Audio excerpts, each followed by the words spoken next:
For the Life of the World is a production of the Yale Center for Faith and Culture. Visit us online at faith.yale.edu. I'm a Christian because I believe, and it's a thick belief. And that means that if you believe it, you start reworking everything else around that belief. It's like you ever see like a road sign near a tree, and as the tree keeps growing, it eventually grows around that sign so that you could eventually just never move that road sign, right? There's a sense in which thick belief, if it's at the center of your evaluative perspective, more and more of your life, more and more of the way you see things, more and more of the way you just lead your life grows around that in such a way that it's just more and more unmovable. So it's just more and more fixed there to such an extent that it's no longer really a live issue, whether that would be at the center of your evaluative perspective. This is For the Life of the World, a podcast about seeking and living a life worthy of our humanity. I'm Evan Rosa with the Yale Center for Faith and Culture. Something interesting has happened with the intellectualization of Christianity since its founding. There's a long-standing and rigorous and expansive tradition of careful, and perhaps at times not so careful, thinking. There are central dogmatic commitments and tenets that provide structural integrity to Christian faith, which seeks understanding. But to suggest that Christianity simply amounts to a set of beliefs would be a mistake.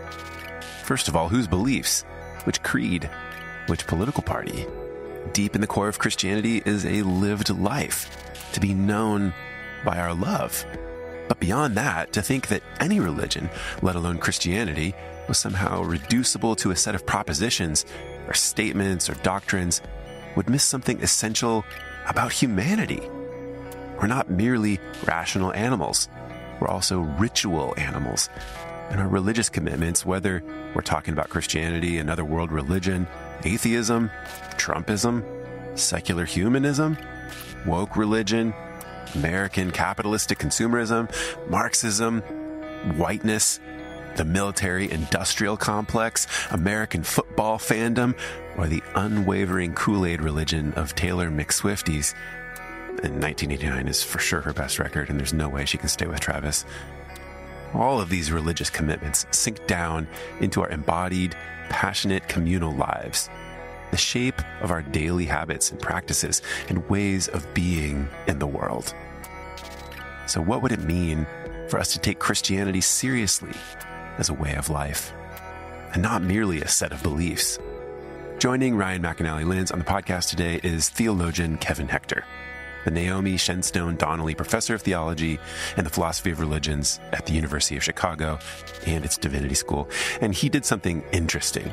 He wrote a systematic theology, one of those rigorous intellectual expressions of Christian faith, called Christianity as a Way of Life, which argues, in his words, that we can understand Christianity as a set of practices designed to transform one's way of perceiving and being in the world.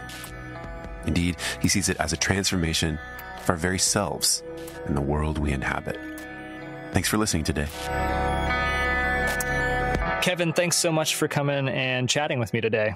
Thank you so much for having me. It is truly a delight to be here, and it's always lovely to talk with you, and I'm excited that you're willing to chat about the book.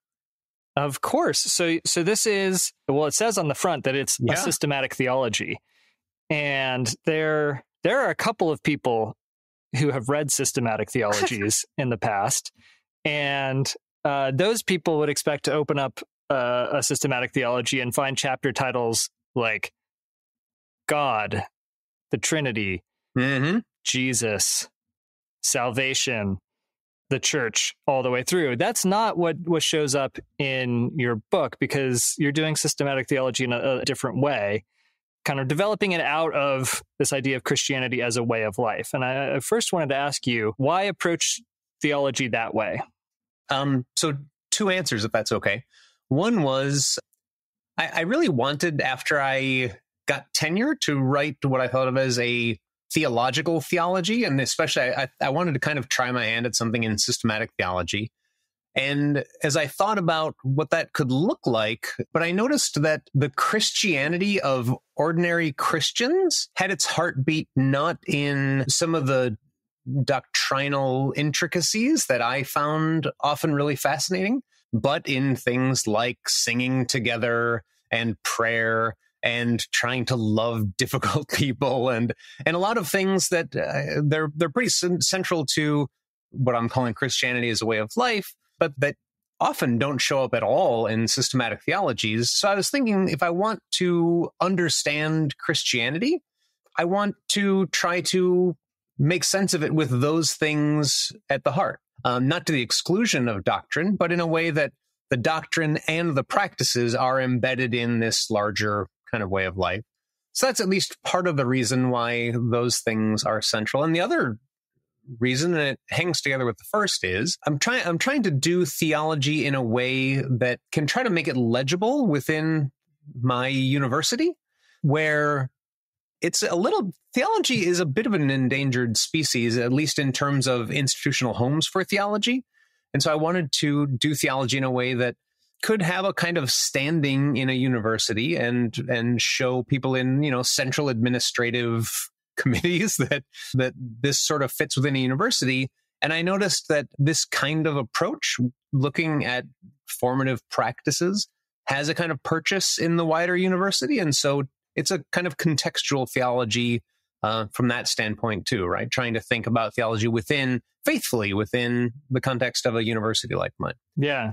You don't usually associate the university and the ordinary Christian life as the point where theology might meet. Those would sound to me usually to be kind of far ends of a spectrum. And it's interesting that you're then trying to find a way to bring them together. And it's through that focus on practice. And it leads me to maybe one of the hardest questions I want to ask you, which is, does the focus on formative practices, which helps make your project more legible in the university setting, does it kind of, in a weird way, push God to the side of the project and make it so that what you're talking about is a bunch of things that humans do, and there's kind of less focus on God? So this is a really good question. And one thing I would say in response is there's a sense in which the third chapter, Deliverance from Sin, is almost an entire systematic theology, brief one, but almost an entire systematic theology in its own right. And it talks really extensively about how everything hangs on what God does in Christ and through the Spirit. But it's also the case that when I originally planned the book out, what I had intended to do was to have, in the conclusion, to run it all back. So once I got to the place where I could talk about eternal fulfillment and talk about communion with God as eternal fulfillment, once I had gotten to the place where I could start talking about that, I wanted then, in light of that, to, again, run it back and go back through and talk about how all of the things I had talked about to that point looked different once you could see them then from the standpoint of this culmination of the systematics. I don't think finally it's the case that God gets pushed to the side, but I do understand how if you really do try to take seriously the practice of Christianity, it can have maybe even just the optical illusion that it's all about what we do and our practices. So you talk a lot about devotion. This is kind of a guiding thread. I wonder if you might walk us through what you mean by devotion and what it means to have one's life be devoted to God. If Christianity is a way of life, I take it that it's a way of life that is meant to be devoted to God. What does that wind up looking like? Devotion is a really key concept. So devotion, as I try to spell it out, is a particular way of valuing something, and it is to value it intensively and extensively. So to value it intensively means that it's roughly really important to you, to such an extent that its importance to you is important to you. And to value it extensively means that it puts its stamp on your life, right? It orients your life to some extent, right? If it really matters to you, but only every few years, then it's not really something, it's not devotion. So it has to be extensively valued in your life as well. So then for one to be devoted to God is for those two things to be true vis-a-vis God, for you to value God, to care about God, for God to be important to you and God's importance to you to be important to you, and for that to give shape to your life. Truthfully, it's in some ways just a way of cashing out what Jesus says about loving God with all your heart, mind, soul, and strength. And I as much as say that. And yeah, so that's what this way of life is meant to be an expression of, and it's meant to bring us more and more into conformity with that devotion. That last bit gets at, I think, an important thing to talk about, because so you talk about the devotion involving something, the importance of something being important to you. Maybe we can pause there. That's the first step, and then I want to ask a question that comes from that. Can you walk through that kind of? It's a little recursive. It sounds that's philosophy talk. Like, what's an example that would make sense of it matters to me that this matters to me? So one of the examples I use in the book is if teaching is important to you, then at some point its importance to you will become important to you, in the sense that if you notice that its importance to you is becoming less important, you're not caring as much about it, you'll be a little sad about that, or you'll want to do things to stoke up its importance to you. People are like that about their marriages, about parenting. It's not only that your spouse is important to you, but your spouse's importance to you is important to you. So that if you noticed that you're kind of getting burnt out on your marriage, or if other things like your career are becoming so important to you that your marriage's importance to you is fading, then you might try to do things intentionally to make sure that its importance to you stayed important to you, right? That's what I mean. I think the emotions we have about emotions are really important. And the way we care about the things we care about are important. And so, yeah, that's part of the reason why, even if it is recursive, I think it's necessary to be able to talk that way. Yeah. It's really tied up with identity, right? These things, at some level, to say that something's importance to me is important to me, that it matters to me that my marriage matters to me, it matters to me that my teaching matters to me, these sort of things. That's to say that these are identity shaping, right? So that, I think a lot of your thinking happens in the reality of the kind of persistent gaps between the fact that it matters to us that something matters and how much it actually does. That it might really matter to us to be devoted to God, but I look at my life on a regular basis and say, I don't know that this looks like a life that's devoted to God. That's troubling. And so maybe pick one of the practices that you talk about and walk me through a little bit. How is that supposed to help? How is it supposed to bridge the gap? So one of the core practices I talk about, and it's a really simple one, is imitation.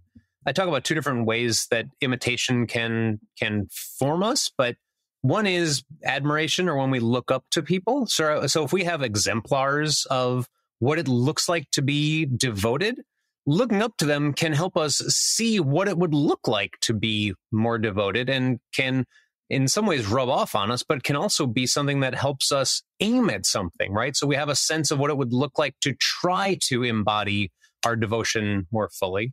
But it's also the case that just spending time with people who are living the devoted life really can rub off on us. It can shape our way of seeing and our way of being in the world. Before you move on, I want to pause and say this is where we get to talk about basketball, because you have an example that spoke to me deeply as somebody who is a lifelong Lakers fan. Somewhat to my shame, honestly, because being a Lakers fan is an embarrassment of riches. But But walk us through, like, you're talking about how being around devoted people can draw you into deeper devotion. What's your example from the book, Kevin? Yes, what's my example? So there's a pretty well-known example of LeBron James wanted to be the best. He made no bones about it. He was really devoted to becoming the best basketball player in the world. And then he spends I think it was the 2008 Olympics with Kobe Bryant. And Kobe Bryant was famously fanatical, right? So every morning he's up at 5 a.m.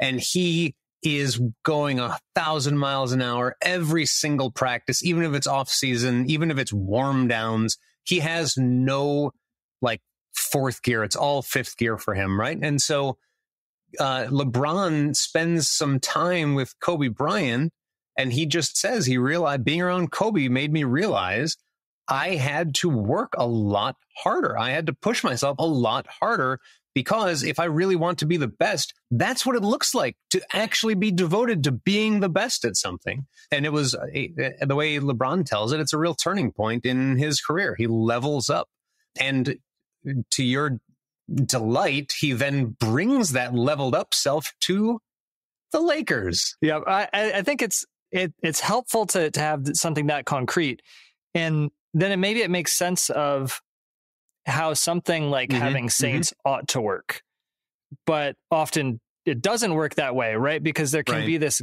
gap if it seems unachievable.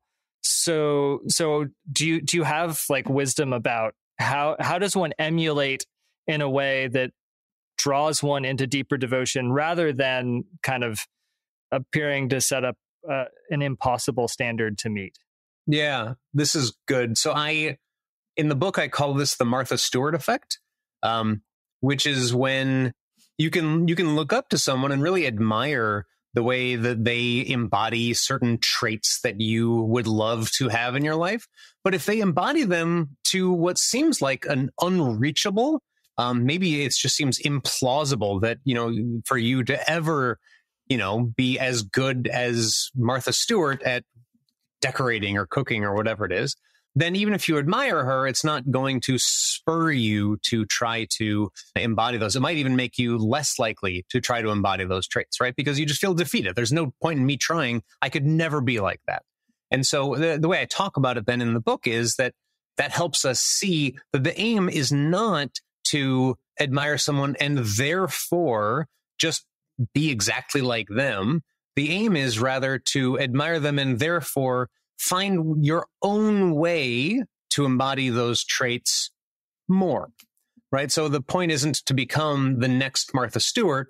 The point is to become the next Ryan, who embodies some of Martha Stewart's traits to some extent, but does that in his own way, right? That's the calling, not to be Martha Stewart, but to be yourself as somebody who is living out these admirable traits. And especially when it comes to devotion, my job isn't to be Joan of Arc or Mother Teresa and therefore go to France or go to India. My job is to figure out what are these admirable traits that they embody, and then think, what does it look like for me to have the kind of compassion that Mother Teresa has, right? So Mother Teresa talks endlessly about seeing Jesus in people.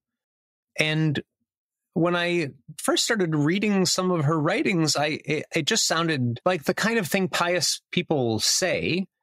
But the more you read her, the more you realize, no, she really sees Jesus in people.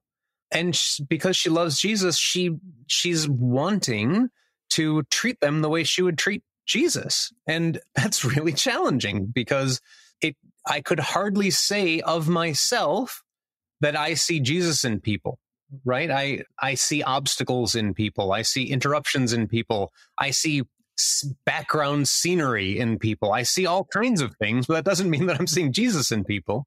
And so for me to admire Mother Teresa isn't to go try to do exactly what she did, but try to see some of what's admirable in her more in my own life, in my context, in a way that represents what it looks like for me to be faithful.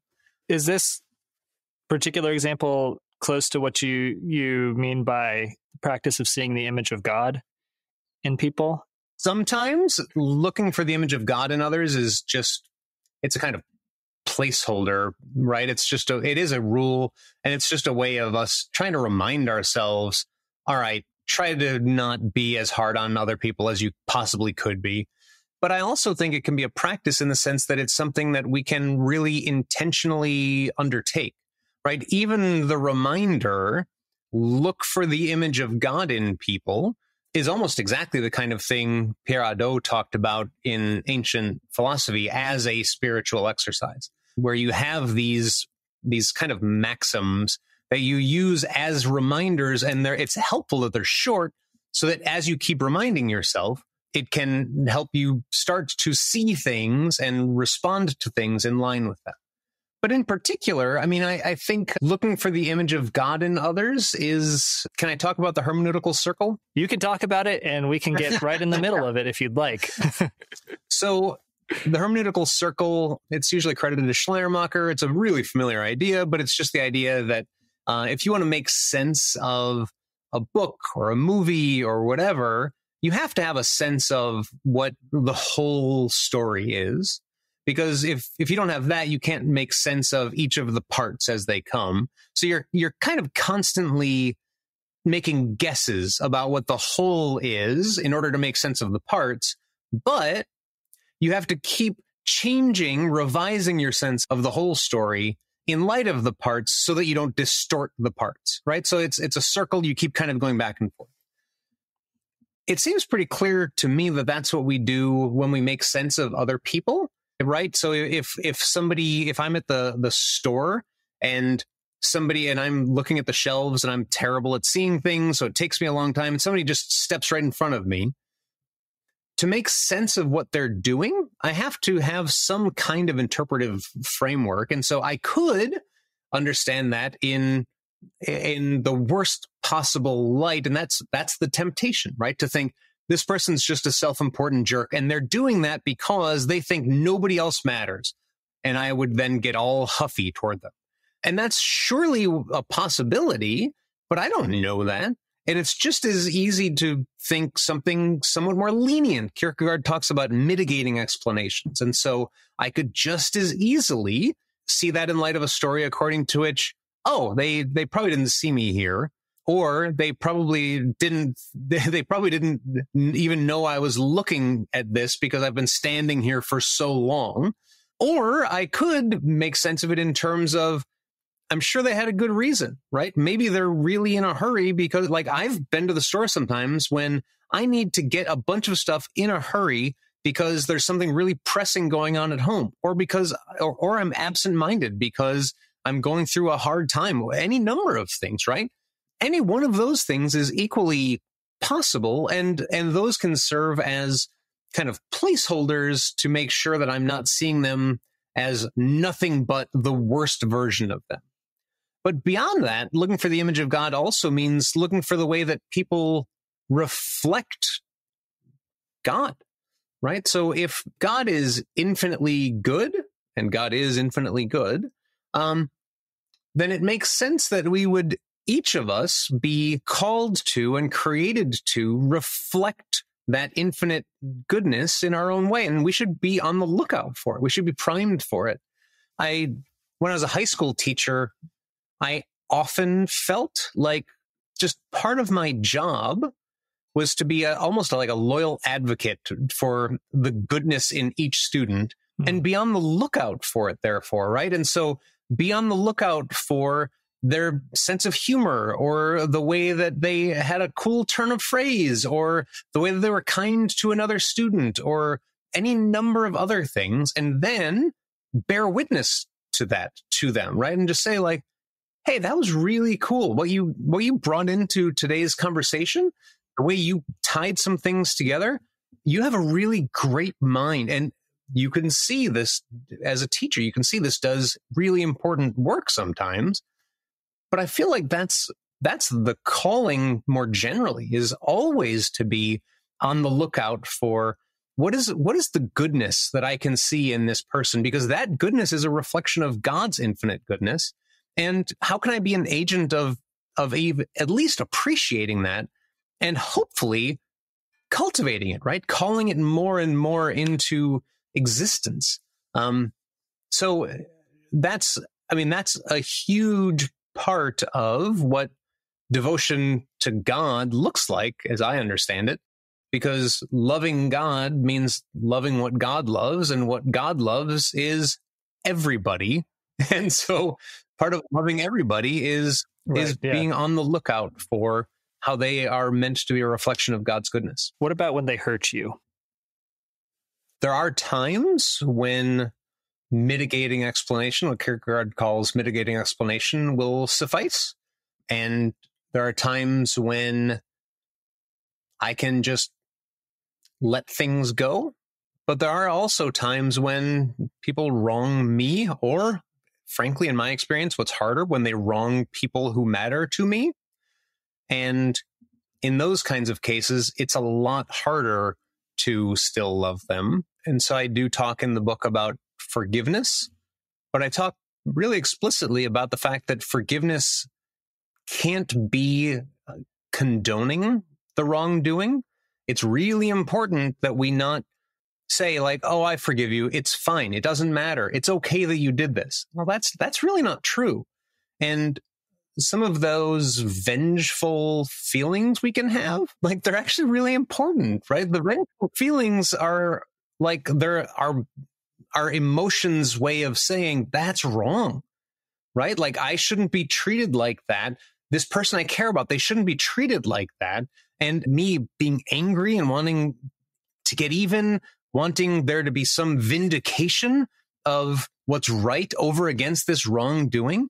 Like, our emotions are saying important things, and we shouldn't respond to that, I don't think, by acting like it's okay. It's that acting like it's not wrong. I don't think we should do that. Nick Wolterstorff, I think I learned the distinction between forgiving and excusing from him. There's where forgiving is precisely that thing that names the wrong as a wrong, whereas excusing is to say, oh, you didn't even need to apologize here. There wasn't a wrong to make up for.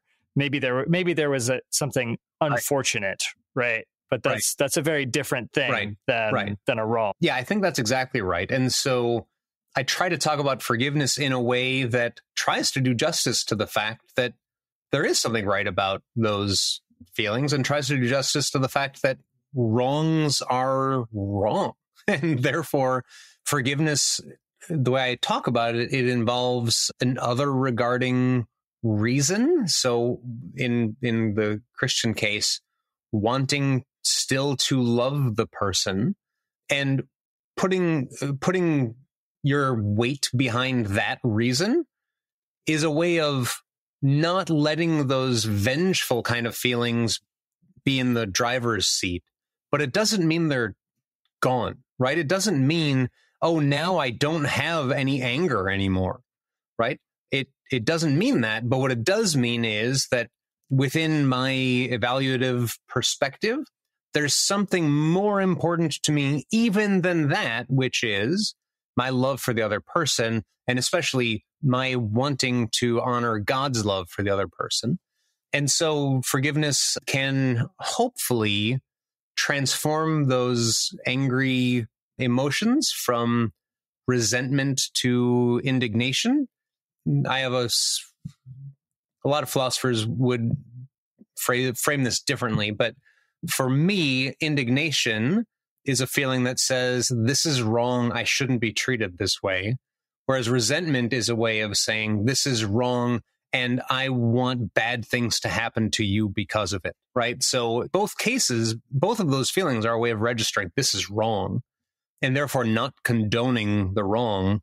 But indignation doesn't eventuate in the vengefulness per se. One thing I genuinely really love about the vision that you presented here is it's got a lot of room for recognizing the conflicted character of our actual experience, that we do kind of experience ourselves as torn, as having these kind of roughly textured emotional lives that are pushing in different directions, and different things matter to us in different ways. It's hard to know how to kind of sift it all out. I find myself wondering now, how transparent do you think our values are to us? How much do we actually know what we care about? And is it like a matter of a lot of work to figure it out? It's a really good question. I think there are times when we're pretty transparent to ourselves. There are times where I just know myself, and so I know I'm liable to certain temptations. And so I know, for instance, that if I'm feeling kind of bothered and kind of cranky at someone, and I know it's because they spoke sort of condescendingly to me, I know that there's a certain way that I value myself and expect to be treated, and therefore I know very well what's going on in me. There are other times when I'm a real mystery to myself, right? A lot of times in social situations, for instance, things just move way too fast for me to be able to keep track of what's going on in my evaluative perspective. I'm barely forming sentences. And so it does take a lot of work processing. A lot of times processing with other people can be really helpful. A lot of people will journal for the sake of this.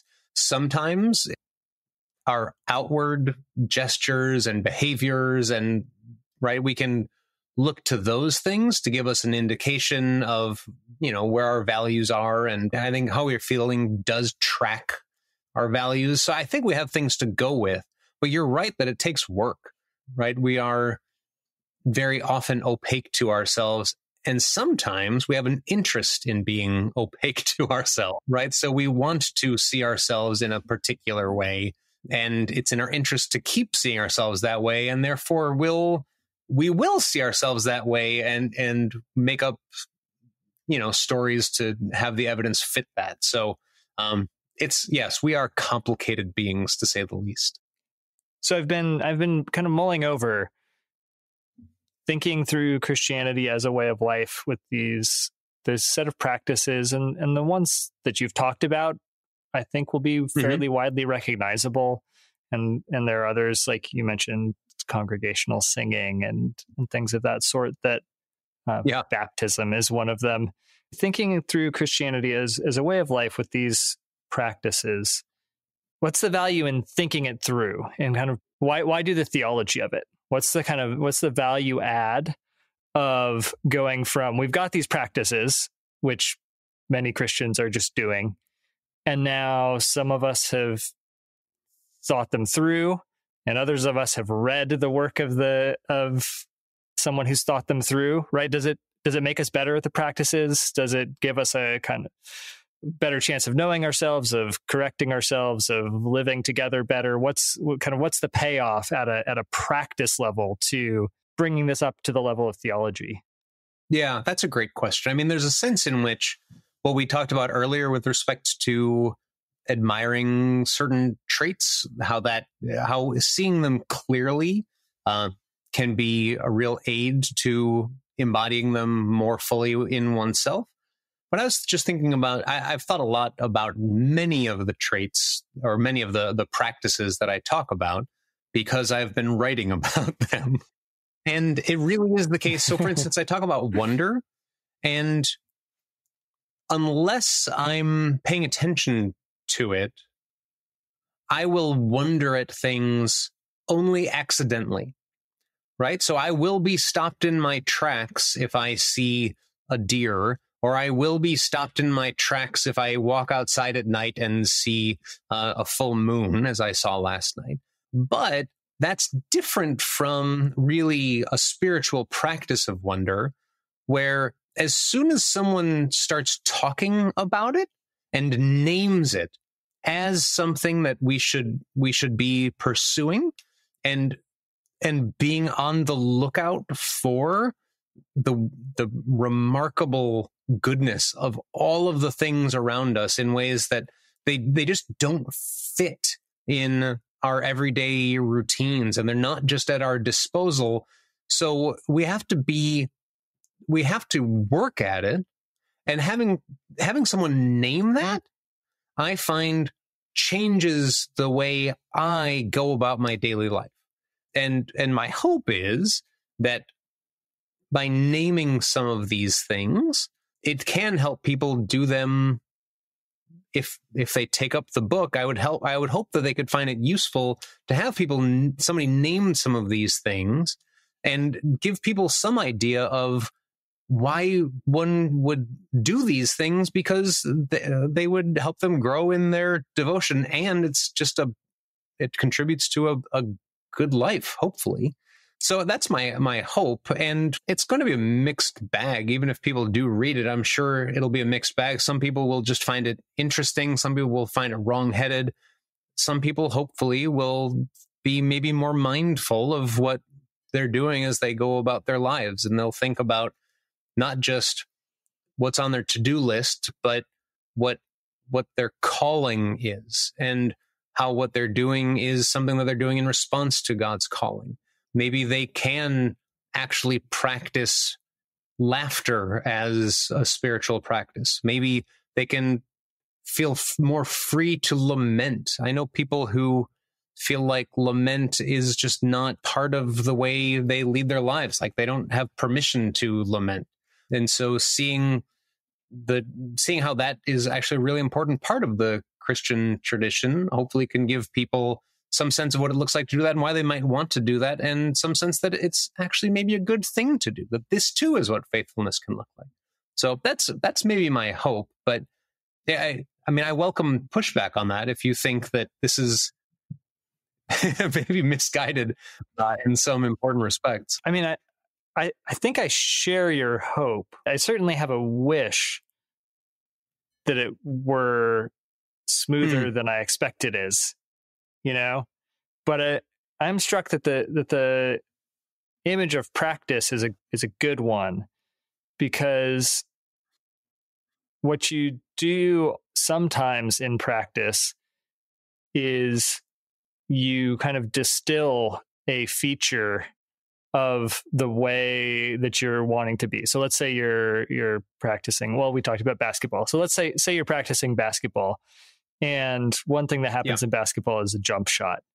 And in the flow of a game, that happens in 1,000 different ways with players all over the place and your body doing different things.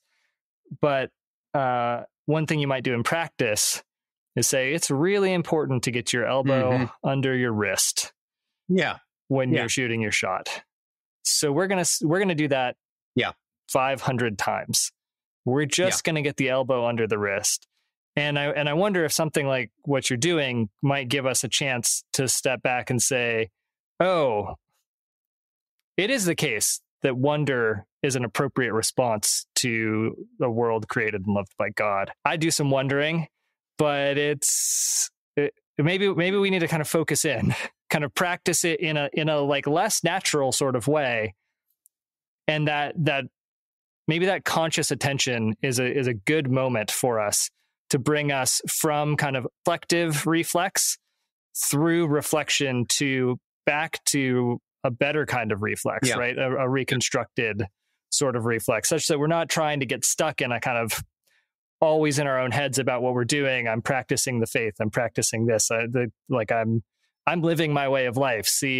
But rather that there's these rhythms of practice that can develop and then slide back into the kind of everyday enactment. Yeah, I think that seems exactly right. I mean, I talk pretty explicitly this way. I mean, I talk about how wonder tends to beget wonder, and so intentional wonder can lead to more and more unintentional wonder. You just become primed to notice all of the marvelous things around you. But I also talk that way about prayer, and so intentional prayer can build habits of prayer, right? So it's the spiritual version of making sure your elbow is under your wrist, right? You're zeroing in on, there's this thing that I'm worried about. So I'm intentionally going to bring that to God and try to entrust that to God. And the more often you do that intentionally, the more you'll be able to do it in game situations, so to speak, right? When you aren't able just to focus on the spiritual life you're leading, and you just have to go out and make small talk, or you just have to go out and teach a class, or you have to, try to get a contractor to show up, or whatever it is, right? Like daily life intrudes. And what do we have then? And hopefully these practices can have some kind of payoff when you're not expressly and intentionally practicing them. At the very end of your book, you've got a little, almost like an apology in the traditional sense. Hey, why would you even want to do this thing? What would make the Christian life kind of appealing or would draw you to it? And I want to ask you, to the extent that you know, why are you a Christian? Oh, I didn't think that's where the question was going to go. Any answer I have for why I'm a Christian are post hoc answers. I am a Christian because I'm a Christian, but I can give you reasons why that's a perfectly sensible thing to be. Maybe not perfectly sensible, but I can give you reasons for that. And part of my suggestion in that, what'd you call it, an apologetic? Part of my suggestion is that these practices are such that they can form us in a way that being a Christian would seem more and more like the most sensible thing for us to be. They can make it seem more and more like it makes sense to live this way and to orient ourselves toward God. Yeah, but with respect to why I'm a Christian, because I believe, and it's a thick belief, as I talk about in one of the chapters, and that means that you believe it, and if you believe it, you start reworking everything else around that belief in such a way. It's like, you ever see trees that there's, like a road sign near a tree, and as the tree keeps growing, it eventually grows around that sign so that you can eventually just never move that road sign, right? It's just, there's a sense in which thick belief, if it's at the center of your evaluative perspective, more and more of your life, more and more of the way you see things, more and more of the way you just lead your life grows around that in such a way that it's just more and more unmovable. It's just more and more fixed there, to such an extent that it's no longer really a live issue, whether that would be at the center of your evaluative perspective, right? So in some ways, I feel like that's probably the real reason, but I am fairly certain that if I had to start from scratch, I would believe it all over again. I think that's an okay place to land. It's interesting. I wonder. I don't think I've asked myself that question. Would I answer the same if I had to start all over again? Am I confident that I would believe it all over again? I think I'm going to take that one away with me and mull it over for a while. Can I give you one specific bit of credit for something? Sure, please. As you know, I worked out different parts of the book in consultations that you all put on at Yale that you very graciously invited me to. And in one of them, I talked a fair bit about guilt and forgiveness. And in conversation, you asked me about, what about shame, though? Shame seems really important, and it's not clear where that fits in the framework you're offering. And that was just such an important comment, because shame, for one, shame is just a really important part of my life. And it's an important part, I think, of the way a lot of people navigate themselves and their world. But guilt doesn't get at the same thing that shame does. And so needing to think much more explicitly about shame and what does the Christian life have to say about shame was just really important to me. And it was important for the development of my thinking in the book. So that's something I've been really grateful for, in addition to all of the ways that you've been supportive throughout. But that particular bit, I always think of as something that you in particular contributed to my thinking. So thank you for that. Well, thank you. It's an honor to have contributed something to your thinking. And that in particular, I mean, I do think that many, many folks today are wrestling with a kind of fundamental struggle over shame, a sense that something about them, something about me is wrong at this kind of deep level.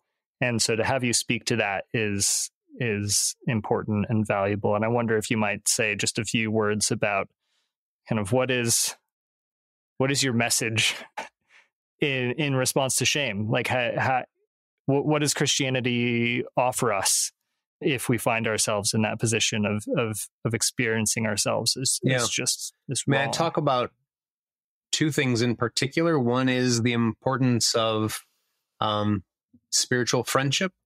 And so others who know us and who we know we can count on, who can bear witness to us of how God sees us,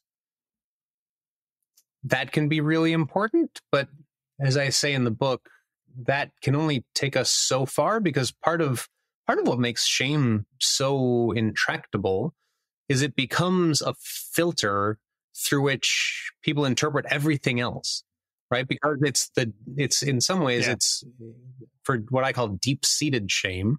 It becomes the most fundamental story about yourself. And so in addition to the role that other people can have in holding open another perspective on you, and maybe hopefully God's perspective on you, I talk about the importance of being able to re-narrate your life in light of the gospel, in light of this other fundamental truth, even as that sometimes requires re-narrating the gospel itself, right? So I talk about the example of Lila, Marilyn Robinson's character Lila, and Marilyn Robinson manages to tell a true story about shame and a plausible story about what it looks like to be redeemed from that. And it very much has to do with her really struggling to be able to see herself in the gospel, where that involves something other than just, oh yeah, that's true, I just need to see how it's true of me. But she has to be able to see the gospel a little bit differently too, in order for her to be able to see her whole self, shame and all, as not outside of that, right? And so anyway, so I talk about friendship and these kind of practices of re-narration as playing an important role.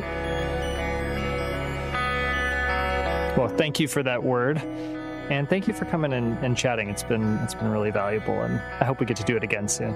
As I said at the outset, I am so thankful for you and thankful for the invitation. I really appreciate the chance to talk with you, and it's always a joy.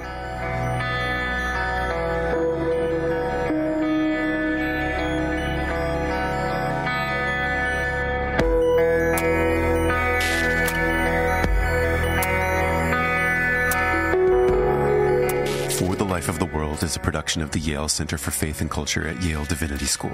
This episode featured theologians Kevin Hector and Ryan McAnally-Lenz. Production assistance by Macy Bridge, Alexa Rollo, and Tim Berglund.